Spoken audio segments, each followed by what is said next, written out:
Welcome back to the NextEra Energy Resources 250 from Daytona International Speedway. On lap 64 of this one, it's time for another racing question. Ask.com, the official search engine of NASCAR.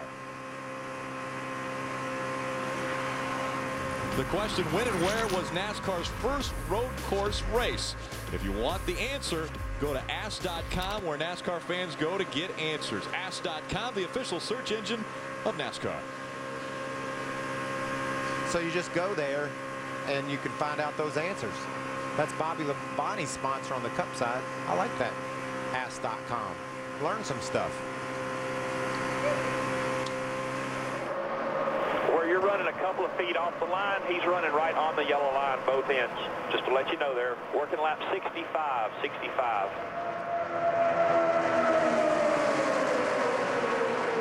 Let's go down to Ray Dunlap. Well, we want to hear from Johnny Sauter real quick. Boy, you had an interesting night tonight, is that to say the least? Yeah, I mean, I had a blast. Just they don't call him the Onion for nothing. So I hate it for all my guys. ThorSport, all the guys worked really hard, and I hate it for Mike Curb. He was down here, Duke Thorson, and all the people at ThorWorks. Chevrolet was awesome. That's all I can say. I had a blast. We had something dragging early on, and we had to come down and pit, and was able to go from the back to the front, and got to lead a couple laps, and you know, I had a good time. Well, I'll tell you what, guys, the front end of this number 13 truck completely tore off. Definitely done for the night for Johnny Sauter.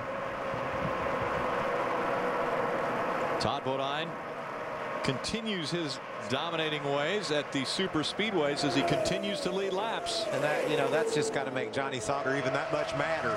You know, he's sitting there with the whole front of his truck tore off. He saw Todd Bodine get a hold of that truck, truck on the outside of him, James Busher, and yet, you know, he's in the garage area and Todd's leading the race. That's painful for Johnny Sauter.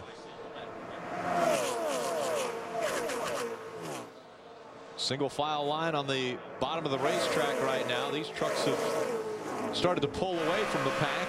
Well, those guys behind them, they're not content just to ride single file.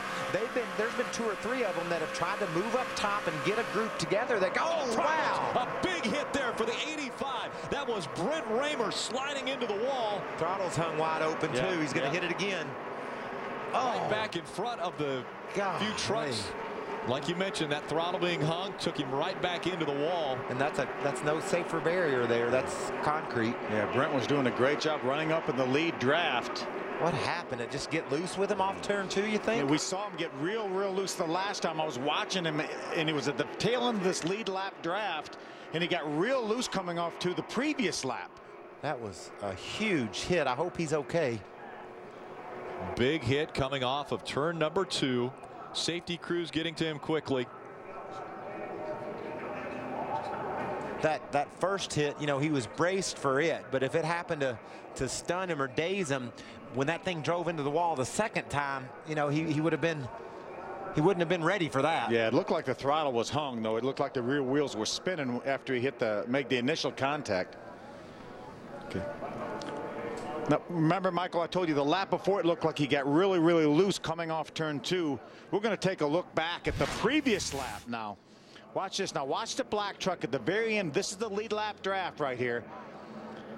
Right there. That's Brent Raymer. Keep an eye on him at the very back of that pack. Keep going.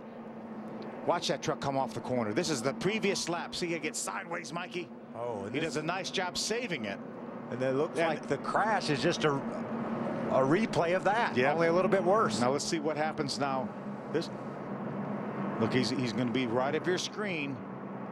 Ooh, hard contact, and there wasn't another truck anywhere near him. It looks like something may have broken on his truck or something to sit in the wall like that. Or maybe did he get loose and maybe overcorrected? Yeah, it looked like if what happened the lap before happened again, he might not have been as fortunate with his save. Now watch this thing pound the wall one more time. Again, as you mentioned, no safer barriers, but the good news is, watch this now, Mikey. Watch this. You see, he got loose right on the bottom and then overcorrected, shot right across the racetrack into the outside wall. I mentioned good news. Brent Raymer is climbing out of that truck. Jim, right there, going straight back into the outside wall. Already stunned from that first impact. That's Brent Raymer right there. The guys are helping. I tell you what. What a tough hit, a tough kid Brent Raymer is. Yeah. And what a testament to the safety of these vehicles. Ray Dunlap. Well, it's another double dip, guys. Ron Hornaday was on the radio with crew chief Rick Grant. He said, what do you want to do? We're in our fuel window. We can't make it. Let's do tires first. So as he pulls his Chevy to the pits, they'll go with 4. They've got a set of stickers, and Hornaday goes over his pit. Hard to believe that from a veteran like Hornaday, but that's going to cost him a bunch of time. He's got to roll that thing backwards. They're going to go with 4 tires on the 33. Adam? Top of your screen, Todd Bodine in smooth. He said it's just about perfect. Mike Hillman Jr. said no changes. 4 tires this time around at lap 69. Bottom of your screen, Colin Brown also no changes. They get 4 tires on their first stop. They'll come around for fuel, Ray. Yeah, and Hornaday will come back for fuel the next time too. He said he wasn't able to see the pit signs, what he said on the radio, so a little miscalculation is going to take him further back in the field. He'll drop from 2nd, and guys, I didn't see where he went off pit road. Yep. Lost a number of positions, Ray. Take a look at this. Slides through his pit stall. See, the right front tire was locked up about 2 pit stalls back. Again, these guys are running 55 miles an hour. It feels like you're crawling on pit road, but when you go to stop, you have to do it quick, and at 55 miles an hour, it's not that easy. You know, we talk about how the track is rough and it's giving up some grip. Well, so is pit road. It's when you have hot tires and you try to stop your truck in your box, it isn't just a given it's going to stop. And as we see there, a champion like Ron Hornaday slides right through his pit. Is 07 needing another lap back from Aaron's? Aaron's? Another one. That's 3. So Aaron's lucky dog goes to Chad McCumbee one more time. So he was 3 laps down on his credit. He was 5. Oh. And he's got 3 back. Yeah. So. Well, we might make it up to him. He's getting closer. We're going to get him a TV and a refrigerator before the night's over. Obviously, it appears as though he's having an overheating problem. That's probably why Chad was the 5 laps down. Yeah, a lot of damage to that 85 truck of Brent Raymer. Man, I'm glad to see that kid climb out of that thing. That looked terrible. Yeah. Brent Raymer climbed out of the truck and went to the ambulance. They'll take him to the infield care center, check him out. Here comes the field once again on pit road, right? And Rick, we know that they're inside the fuel window, but remember, we can go a green, white, checkered, and that's a long way around this Daytona International Speedway, so they know they need to pack this thing full of fuel. Ron Hornaday back down pit road. He'll pull in to get service. Going to get fuel this time, tires last time, and we'll see about the same thing from the rest of the field. How about at your end, Adam? It is going to be fuel only. Top of your screen for Todd Bodine. He's never finished outside the top 5 in a truck race at Daytona. Bottom of your screen, how about Mike Skinner battling back from that damage? They continue to work on the right front fender. He too gets 4 tires on the first stop, fuel on the second, and you guys can check out the race off pit road.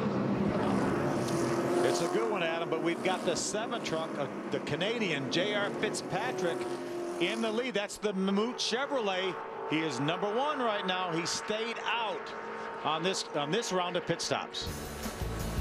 The reason why we're under this, the 4th caution. Take a look at the back there. 85 of Brent Raymer hard into the outside wall coming off of turn number 2. It wasn't over after the first contact, though. The throttle is hung and right back for more.